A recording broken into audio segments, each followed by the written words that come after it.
Okay, dear friends, I'm back. Today I'd like to do the machine of nunchucks on the Hackthebox. So in this video, I'd like to showcase a much more simpler way to get initial foothold than the current or existing way on the internet you can find. So before we begin today's video, if you don't mind, please subscribe to my channel and leave a like below. This will help me very much. And during the video, I'd like to use the Pentesting, which is online payload OS, to do this penetration. So enough said, let's switch over to the viewer or online GUI of payload OS. As you can see, I already done the map scanning with the options, the UUI options like scene scan, the version scan, the default script scan, and also the comprehensive scan. So from the map scanning results, as you can see over here, there are several different open ports like 22, which is running SSH service, and also the actual version information. As we know, this version doesn't have any vulnerability. And the next one is 80, which is running HTTP service and also the actual version information. Next is 443, which is running SSL. So I think now we need to do some more immersion for the 80 port number or 443 port number. Let's open up our browser and put the IP address. Let's hit enter.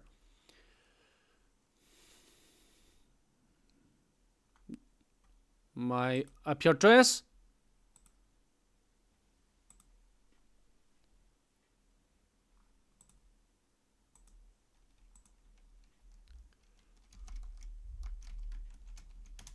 Let's hit enter.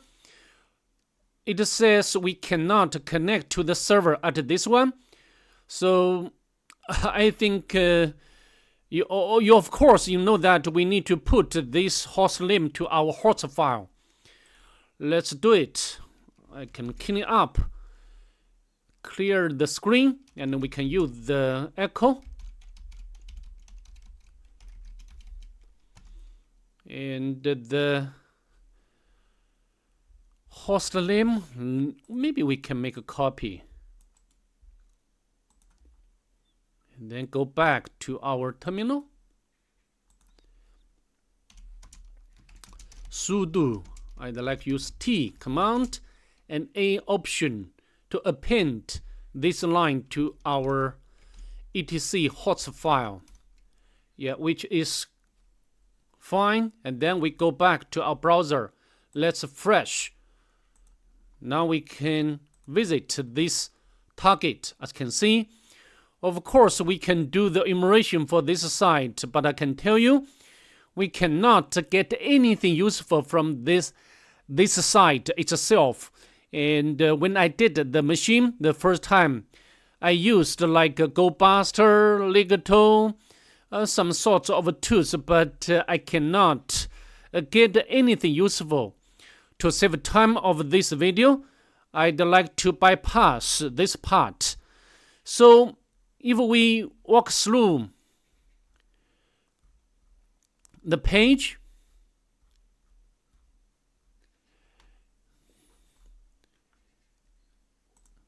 details,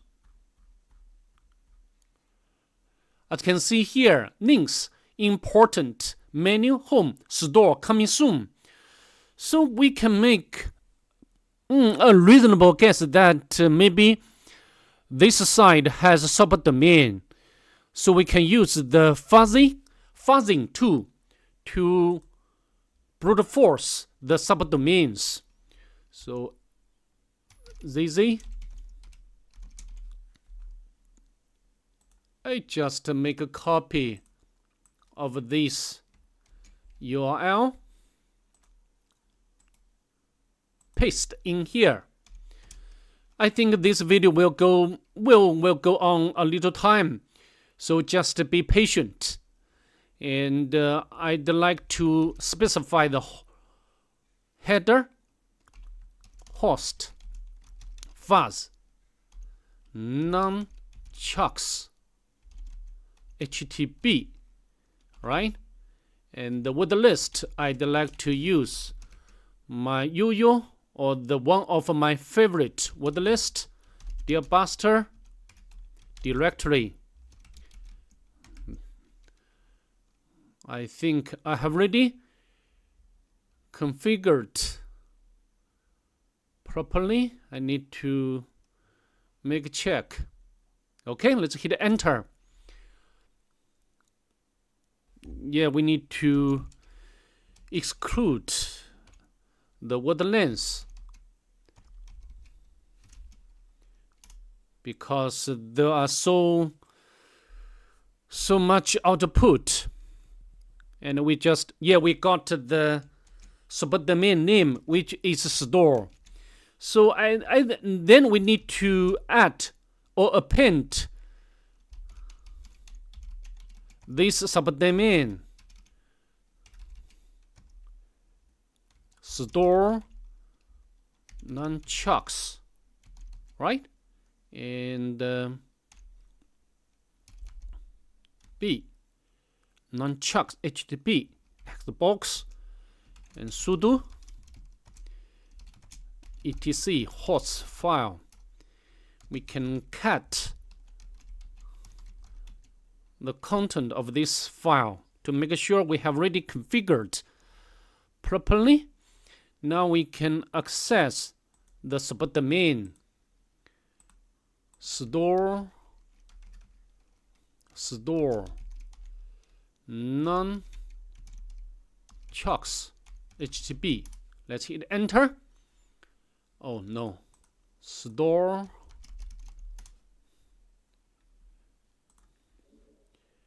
accept the risk. As you can see, yeah, we got the subdomain of store. Of course, you also can make directory immersion, something like that, but I think in this case, that process is useless. But here, as you can see, we can supply our email, for example, like bobtest.com, notify me, and this information is displayed over here. So maybe this one, we need to analyze this, and also before we analyze that, we can know the architecture behind our web application. We can use the Q and the V store nunchucks HTTP. All right, hit enter. As you can see, secrets store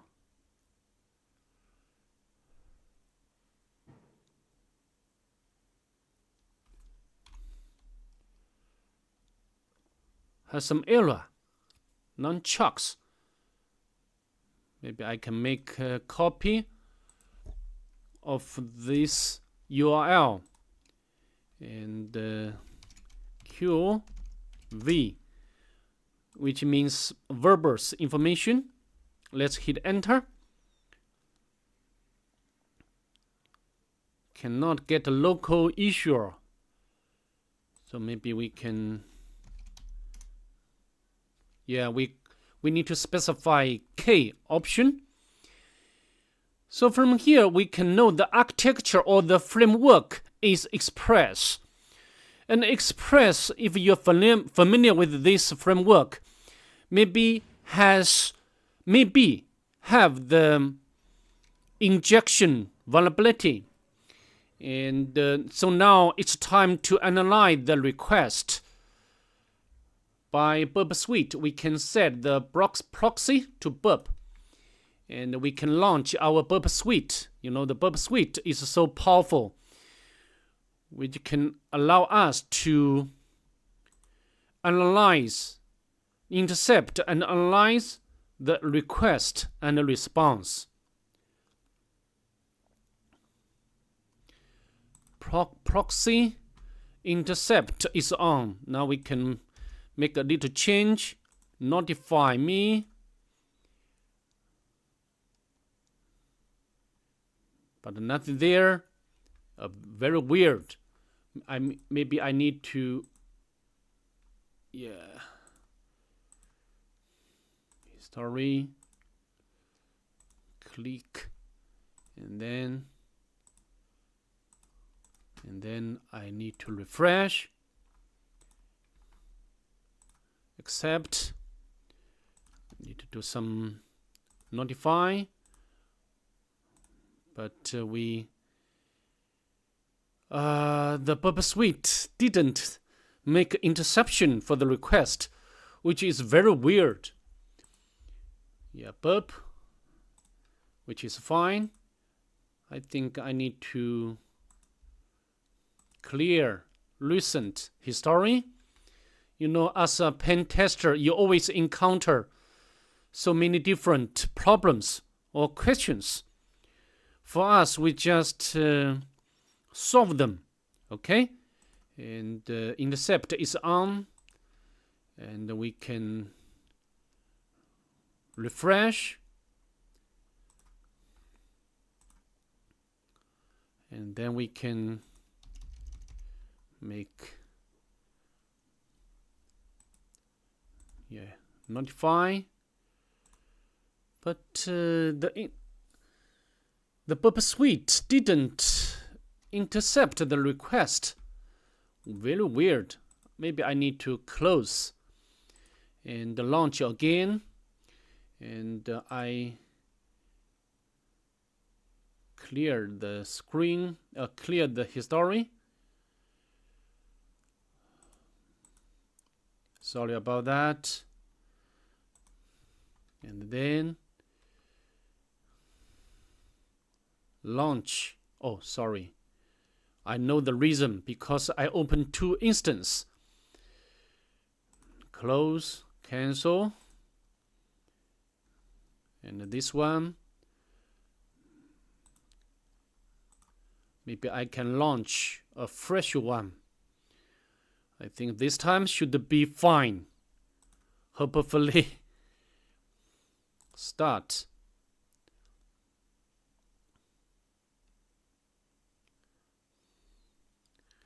Okay, proxy is on. And burp suite, then we can refresh.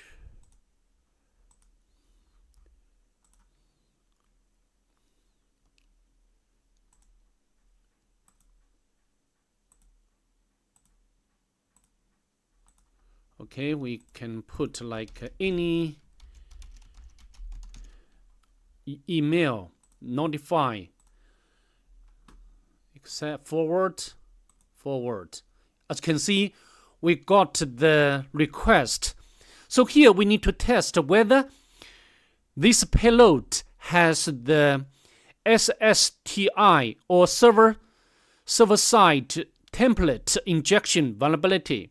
So we can check on, for example, like 4 multiply 3 nets forward. As you can see, we got the 12. So in other words, the server-side template engine has the SSTI injection vulnerability. And now we need to exploit this vulnerability.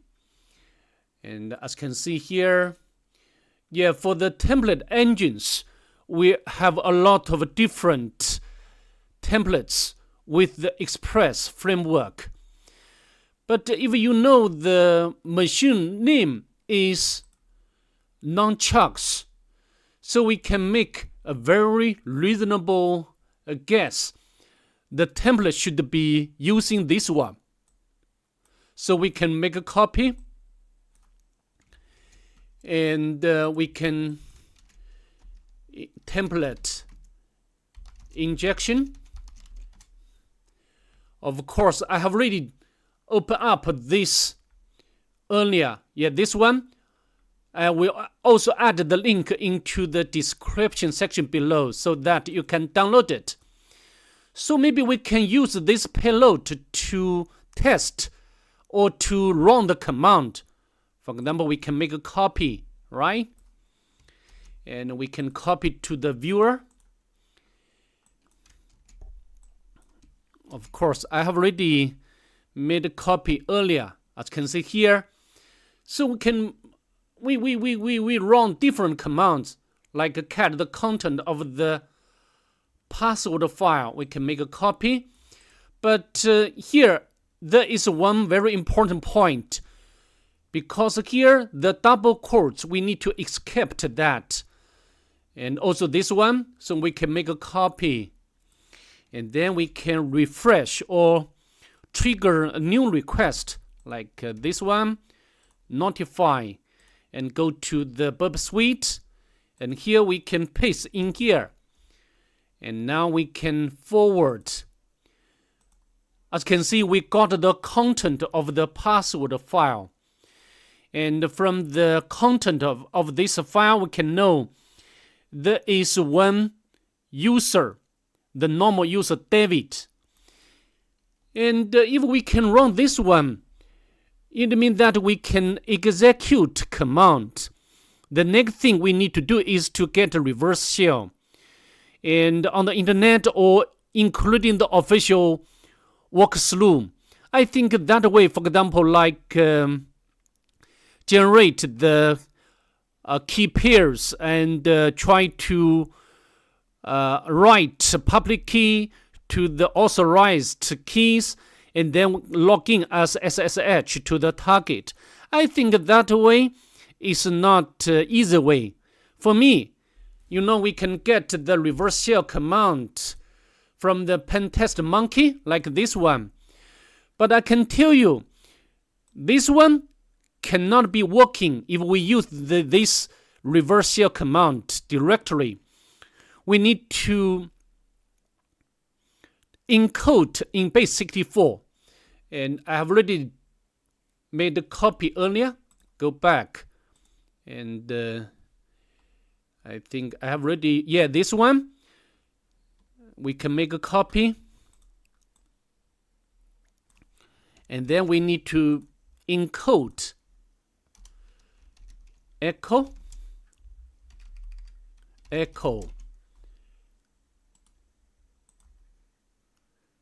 and then base 64.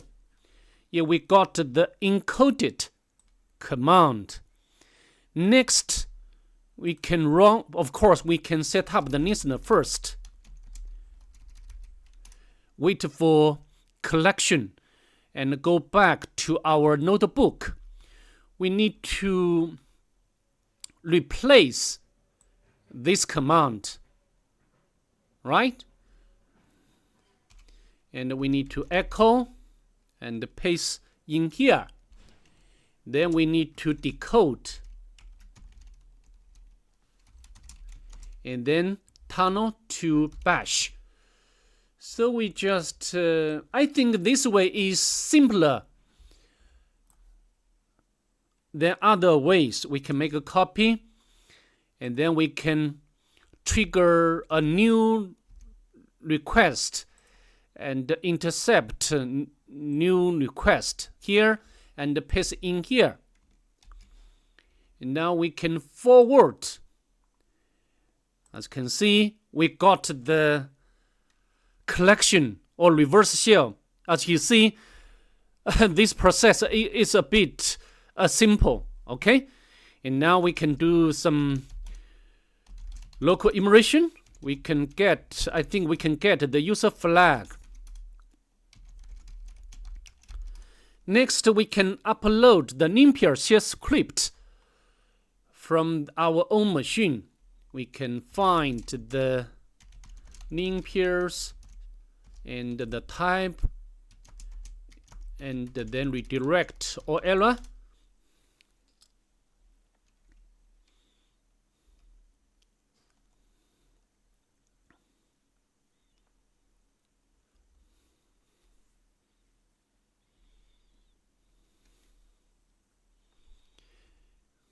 And then we can copy this Nunchucks shell script from the source to our current directory, working directory.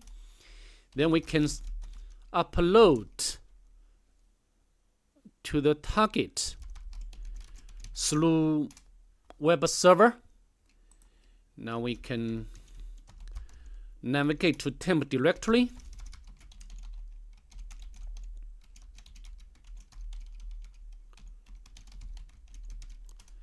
And we can make it executable, Nunchucks shell script. And we can run this shell script. You know, the Nunchucks shell script is so powerful for the stage of the local privilege escalation, because it will go through all possible misconfigurations, the vulnerabilities, also will enumerate out the files which contains sensitive information like passwords,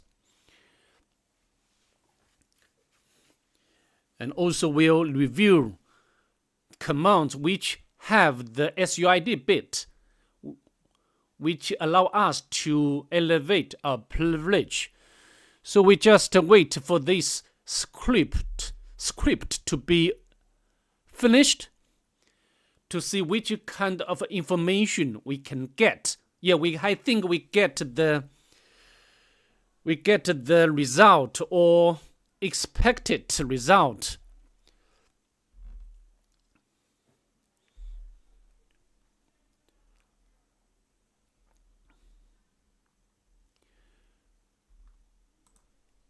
And then now at the same time we can go to the GTF opens.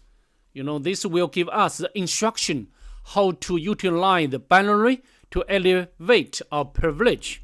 In this case is SUID bit for the PO, or not SUID, capabilities. Okay, let's scroll up. I think this video is a bit long, but I hope you can enjoy my explanation. I just want to show you the entire process. Let's scroll up. Yeah, as you can see, the PO can set the UID. It means that, for example, like set UID to the root user. And so we can go to this one, capabilities. So normally we can use this one, which copy, and this one. But I can tell you, this way cannot be working in this case. To save time, I will not do that. Okay, now we go back to our why not? Because this machine has upper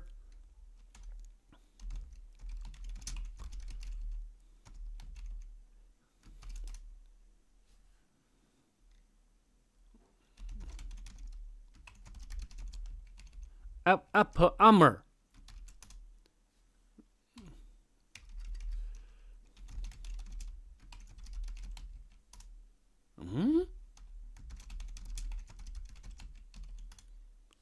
Yeah, app armor. I have already opened up this one.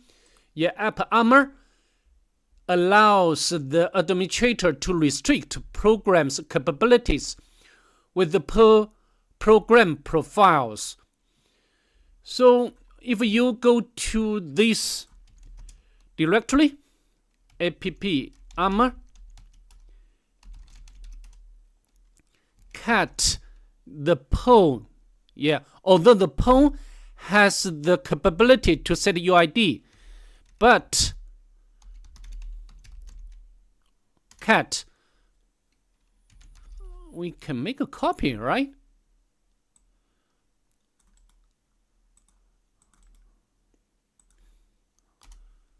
As you can see, this one denied root, denied. So it means that even we can utilize the capability of a PO, we cannot get the root privilege.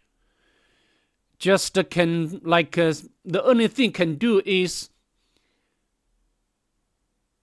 the ID, set UID. But this one, the app armor has one vulnerability called shebang vulnerability, like this one. I also will add the link into this description. So it means that when we want to run the program, the two ways. The first way, we call the interpreter like a Python, like a Bash, like a Perl. But another way is to directly run the program, because this one, this script has shebang. Okay, so let's demonstrate.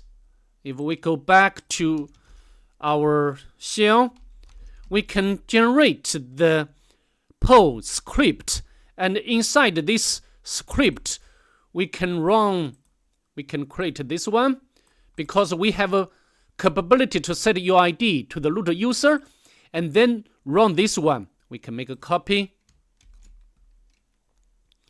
and then we can create it locally.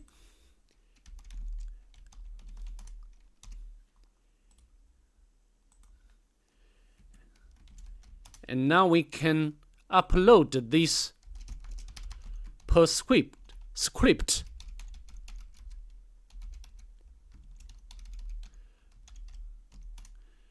Okay, and if you run the Perl 8.pl, this you can see permission denied. Why? Because it's protected by the app armor. But the way to bypass this is just, of course, we need to make it executable. We can run this script directly. As you can see, we have already become the root user, and then we can get to the root directory. Yeah, we almost, as you can see, we can get the root flag. So that's pretty much it. I hope to see you in the next one. Bye. Have a good day.